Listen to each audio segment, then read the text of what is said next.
سلام كبرات تخاتلتين حجاب استدلوا وزيناتات تقراي نتي بامنست انترناشنال زقربه كسي ذهبت ملسي اب كلل عفار زكايه زلو كينات زملكت زلو حبريتا قدب حداسه صباح كجمر مخونه مغلاصو فلوي لوخ امريكا اب قرن افريقيا ديفيد ساترفيلد محمامو بايدن بزعبا يوكرين روسيان ذهب مغلصن كالن زدسس كخونيو ابزا چانل دما نوتر تخاتلتن مخان سبسكرايب كتغبروا بخبري يعدمكم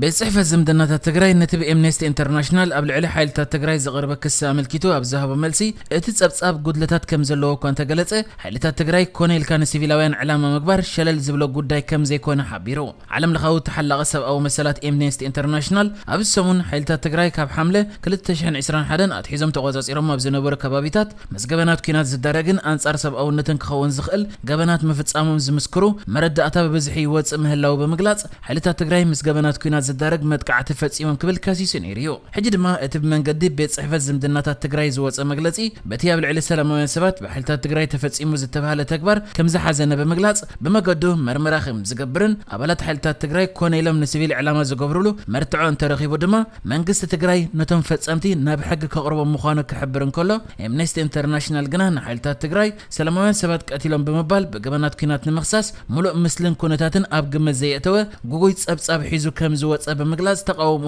ገሊጽሎ እቲ ቤት ጽሕፈት ዝምድናታት ትግራይ በተወሰኺ ሓይልታት ትግራይ ከምቲ ሓይልታት ኣምሓራን ኤርትራን ኢትዮጵያን ኣብ ልዕሊ ህዝቢ ትግራይ ዝፈጸምዎ ዘስካሕካሕ ግፍዕን ምፍጻም ኣይኮኑን ናብ ጎረባብቲ ክልላት ወፊሮም ብምባል ከምዚ ዝኣመሰለ ገበናት ኣብ ልዕሊ ሲቪላውያን ምፍጻም ተልእኾ ናይ ሓይልታት ትግራይ ኣይኮኑን እውን ኢሉሎ ቅድሚ ሕጂ ብኤምነስቲ ኢንተርናሽናል ኩናት ትግራይ ኣመልኪቶም ዝወፁ መግለጺታት ብዝምልከት መንግስቲ ኤርትራ ሰራዊቱ ኣብ ትግራይ ፈጺሞ ብዛዕባ ዝበሃል ክሲ ጭብጢ ዘይብሉ ብምባል ክነጽጎን ከሎ መንግስቲ ኢትዮጵያ በወገኑ ነቶም ኣብ ትግራይ ገህሰትን ቅትለትን ፈጺሞም ዝበሃሉ አባላት ሰራዊቱ አጻሪ ናብ ሕግ ከቅርቦም ምዃኑ ሓቢሩ ነይሩ እዚ ሕጂ ቤት ጽሕፈት ዝምድናታት ትግራይ ኣውፂዎ ዘሎ መግለጺ ኸኣ መወዳእታ መንግስቲ ፌደራልን ሰብ መዝክልል ኣምሓራን ኣቐዲሞም ንህዝቢ ኣብ ዝገበርዎ ጻውዒት ብዝሓዝዎ መሳርሒ ኩሉ ንሓይልታት ትግራይ ክቃለስ ብወግዒ ጻውዒት ከም ዘቕርቡ በመጥቃስ ዘይዓጠቑ ሲቪላውያን ምስ ሓይልታት ትግራይ ክገጥሙ ብምግባር ተቓላዕቲ ክኾኑ ገይሮም እዮም ክብል ከሲሱሎ ኣብ ክልል ዓፋር ኩናት ይቕጽል ከም ዘሎ ይግለጸሉ ኣብ ዘሎ እዋን ብዝተተኮሰ ከቢድ ብረት 10 ኣባላት ሓንቲ ስድራቤት ከም ዝተቐትሉ ተገሊጹ ኣብ ሰሜን ኢትዮጵያ ይካየድ ዘሎ ኩናት ተጋዲዱ ይቕጽል ኣብ ዘለወሉ እዋን ነባሪ ክልል ዓፋር ዝኾነ ሆሞ ኢብራሂም ቅድሚ ገለ መዓልታት ብዝተፈጸመ ናይ ከቢድ ብረት መጥቃዕቲ በዓልቲ ቤቱን 5 ደቆን ብምስኣኑ ኣብ ዓሚቕ ሓዘን ከም ዝርከብ ክገልጽ እንከሎ ዝሓለፈ ሰሉስ ምሸት ተፈጺሙ ብዝተባሃለ ናይ ከቢድ መሳርሒ መጥቃዕቲ ድማ 10 ናይ ሓደ ስድራቤት ኣባላት ከም ዝተቐትሉ ካልኦት 13 ሰባት ከኣ ናይ መጉዳእቲ ሓደጋ ከም ዝወረዶም ካብቲ ከባቢ ዝመጹ ሰባትን ወለንታውያንን ገሊጾም በሰንኪቲ መጥቃዕቲ 10 ኣባላት ስድርኡ ዝተቐትልዎ ህሞም ስድራቤቱ ኣብ ዓፋር ኣዳብ ዝተባሃለት ንእሽተይ ከተማ ይዝነብር ነይሩ እታ ከተማ ካብ በርሃለ ናይ 15 ኪሎ ሜትር ርሕቀት ከም እትርከብ መቕረብ ህሞ ዝኾነ ነባሪ ከተማ ሳመራ ያሲን ከድር ንማዕከን ዜና ቢቢሲ ዝሓበረ ኮይኑ ቤተሰብ ብምልኡ ብከቢድ ሓዘን ተዋሒጡ ከም ዝርከብ ተዛሪቡ መራሒ ናይታ ስድራ ዝኾነ ህሞ ኣቐዲሙ ሃዲሙ ስለ ዝነበረ ካብቲ መጥቃዕቲ ከም ዝደሓነ ዝተገልጸ ኮይኑ በቲ ዘጋጠመ ከቢድ ሓዘን ምኽንያት ጾር ኣብ ዘይክእሉ ደረጃ ከም ዝርከብ ተገሊጹ ኣብቲ ከባቢ ሕጂ እውን እንተኾነ ሓያል ኩናት ይቕጽል ስለ ዘሎ ናይ ቴሌፎን ኮነ መጓዓዝያ ኣገልግሎት ብዘይምህላው በሰንኪቲ መጥቃዕቲ ናይ ዝሞቱ ሰባት መርድእ ንጽባሒቱ ተሰሚዑ ሓበሬታ ብዛዕባቶም ዝሞቱ ሰባት ካብቲ ሓደጋ ካብ ዝተረፉ ሰባትን ተመዛበልትን ከም ዝተረኽበ ዝገለጸ ያሲን በሰንኪቲ ሓደጋ 13 ሰባት ጉድኣት ከም ዘጋጠሞም እቶም ከቢድ መቕሰልቲ ዘጋጠሞም ድማ ኣብ ሆስፒታል ዱቡቲ ሕክምናዊ ናብዮት ይግበረሎም ከም ዘሎ ሓቢሩ ሓይልታት ትግራይ ካብ ሓይልታት ዓፋር ተፈጺምናይ ብዝበልዎ መጥቃዕቲ ምኽንያት ኣብ ልዕሊኦም ሓያል ዝበለ ስጉምቲ ከም ዝወስዱ ገለ ከባቢታት ከም ዝተቆጻጸሩን ኣፍሊጦም ነይሮም እቲ ኣብ ክልል ዓፋር ዝካየድ ዘሎ ኩናት ኣብ መንጎ ሓይልታት ትግራይን ዓፋርን ጥራይ ይካየድ በምህላውን ሰራዊት መንግስቲ ፌደራል ይሳተፍ ስለዘየሎን ናይ ሓይሊ ዘይምምጣን ከም ዝተረኣየ ነበርቲ እቲ ከባቢ እዮም ዝገልጹ መንግስቲ ፌደራል ብዛዕባ እቲ ኣብ ክልል ዓፋር ዝካየድ ዘሎ ኩናት ክሳብ ሕጂ ዝበሎ እኳ እንተዘየለ ቤት ምኽሪ ሃገራዊ ድሕነት ግን ካብ ሕወሓት ንዝፍጸሙ መጥቃዕትታት ግቡእ ስጉምቲ ክንወስድ ንኽእል ኢና ክብል ሓቢሩ ነይሩ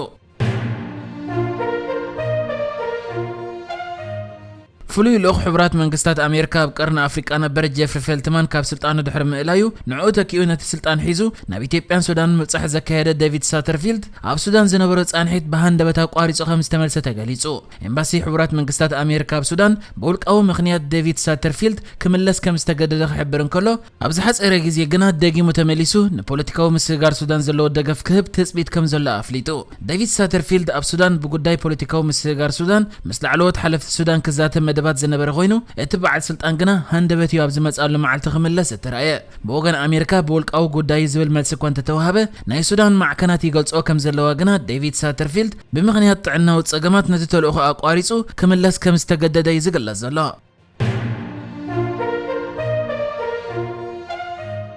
ኢትዮጵያ ጽባሕ ሰንበት ካብቲ ክሳብ ሕጂ ምስ ሱዳንን ግብፅን ዘከራኸራ ዘሎ ግድብ ሕዳሴ ሓይሊ ኤሌክትሪክ ብዕለ ከተመንጭ ምዃና ተገሊጹ ሙሉእ ብምሉእ ተዛዚሙ ሓይሊ ኤሌክትሪክ ከመንጭ ምስ ዝጅምር ኣብ ኣፍሪቃ ተዝዓብየ ካብ ማይ ጸዓት ዝምንጨወሉ ግድብ ክኸውን ዝኾነ ግድብ ሕዳሴ ካብ 2011 ጀሚሩ ኣብ መንጎ ወናኒት ኢትዮጵያን ከምኡ ድማ ፈለግኒል ዝሓልፈለን ሱዳንን ግብፅን ኣከራኻሪ ኮይኑ ይጸኒሑ ነዚ ግድብ ኣመልኪቶም ሎሚ ክልተ ሰበስልጣን ኢትዮጵያ ሂቦም ኣብ ዘለዉ መግለጺ ጽባሕ ሰንበት ናይ መጀመርታ ካብ ግድብ ሕዳሴ ጸዓት ዝርከበላ መዓልቲ ክትከውን ክብሉ ኣፍሊጦም ኣለዉ እዞም ሽሞም ዘይጠቐሱ ንኣጃንስ ፍራንስ ፕረስ ሓበሬታ ሂቦም ዘለዉ ሰበስልጣን ናይ ኢትዮጵያ መንነቶም ከይግለጽ ዝሓተትሉ ምኽንያት እዚ ሓበሬታ ብመንግስቲ ኢትዮጵያ ብዕሊ ዘይተዘርግሑ ዘሎ ብምዃኑ እዩ እዚ ከባቢ 4.2 ቢልዮን ዶላር ወጻኢታት ዝተገብረሉ ግድብ ኣስታት 5000 ሜጋዋት ዝበጽሕ ሓይሊ ኤሌክትሪክ ከመንጭ ተስፋ ዝግበረሉ ኮይኑ ክንዲዚ ብዝሒ ዘለዎ ሓይሊ ኤሌክትሪክ ከዓ ካብቲ ንኢትዮጵያ ዘድልያ ዓቐን ብዕጽፊ እዩ ዝዛይድ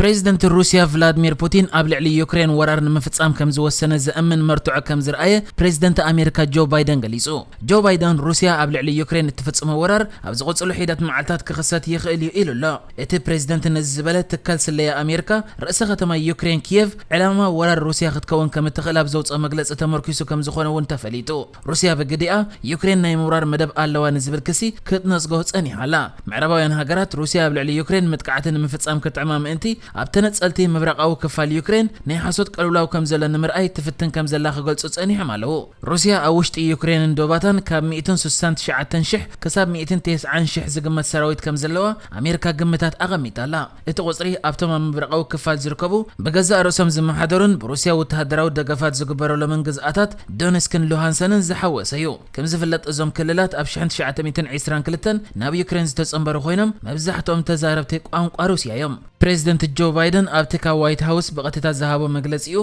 ሓይልታት ሩስያ ኣብ ዝቕጽል ሰሙን ዩክሬን ናይ ምጥቃዕ መደብ ከም ዘለዎም ኣሜሪካ እኹል ሓበሬታ ከም ዘለዋ ገሊጹ ጆ ባይደን ኣስዒቡ ካብዚ ግዜ እዚ ጀሚረ ፑቲን ነቲ ውሳነ ከም ዝወሰነ ኣሚነ ኢሉ ኣሎ ቅድሚ ሕጂ ጆ ባይደን ኮነ ሰበስልጣን ኣሜሪካ ሩስያ ብዛዕባ ኣብ ልዕሊ ዩክሬን ክትወስዶ ትኽእል ስጉምቲ ብርጉጽ ከም ዘይፈልጡ ተዛሪቦም ነይሮም እንተኾነ ግን ፕሬዚደንት ባይደን ሩስያ ሕጂ እውን እንተኾነ ዲፕሎማስያዊ መንገዲ ክትመርጽ ትኽእል እያ ብዝብል ነቲ ምትፍናን ንምዝሕሓል ናብ ሰላማዊ ዘተ ንኽትመጽእ ገና ከም ዘይደንጎየት ዘላዮ ሓቢሩ ዘሎ